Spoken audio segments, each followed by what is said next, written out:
Imagine a world where humanity has adapted to live entirely underwater after a cataclysmic flood submerged the land. With sea levels rising, we found ourselves surrounded by water, leading to an extraordinary evolution of civilization beneath the waves.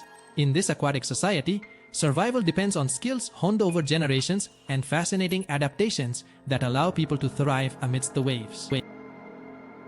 Let's dive into this imaginative scenario and explore what life could be like for our underwater descendants.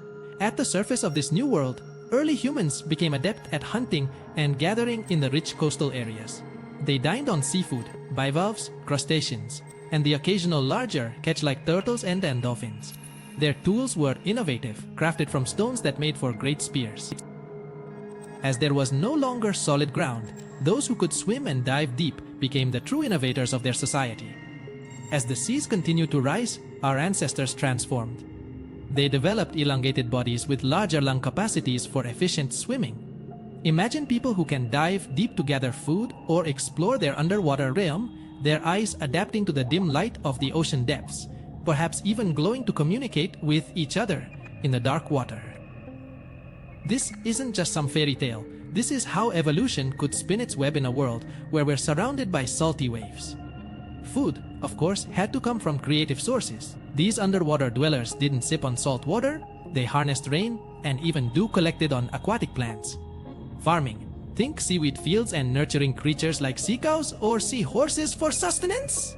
Their bonding with these creatures was essential, as they relied on them for food and companionship. You might imagine the bustling underwater cities that grew. A true marvel. Picture buildings that resemble coral reefs, sprawling tunnels that are connected like a web, lit by bioluminescent organisms that cast a magical glow. Here, society would thrive, bustling with merchants selling their wares and children learning to swim in water schools. They could have developed strange but necessary technologies, using everything around them to build a vibrant community. As time went by, cultural isolation began to set in. Interactions with land dwellers faded, turning into legends and myths as the currents separated them from their land-based kin.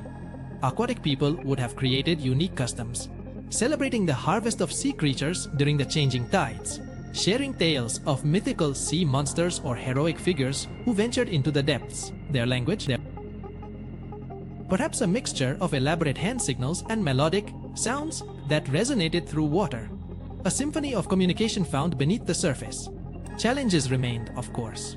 Just as with any society, competition arose over resources, and growing populations strained the available food.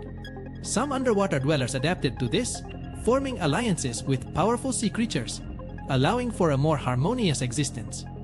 Kind of like thinking you're friends with a shark. Would you dare swim alongside it? Now, let's drop a very interesting character into this marine drama. A visionary named Scuba, or Edmund Bruno, who counseled his people to build a massive underwater city aptly named Leonardo. Can you picture a city that spreads across the ocean floor? This city was not just a shelter. It included everything a thriving society needed, from schools to farms and communal areas. Scuba even invented a suit designed to keep him warm and safe, along with an ingenious transport system that made moving through the city as easy as a fish gliding through water. Regrettably, no modern humans call the depths their home today, but who knows? Future explorations could uncover the remnants of Scuba's genius beneath the Mediterranean. What if Leonardo sits there, intertwined with coral and waiting for curious divers to unveil its mysteries? In conclusion, life in a water-covered Earth could spark unprecedented societal change and creative evolution. It's a testament to humanity's adaptability, balancing the line between fantasy and scientific possibility while fueling our endless curiosity. Until we meet aquatic friends or discover their underwater cities, let's keep our minds open and our imaginations swimming in the vast oceans of thought. Thank you for joining me in this journey through a potential underwater society.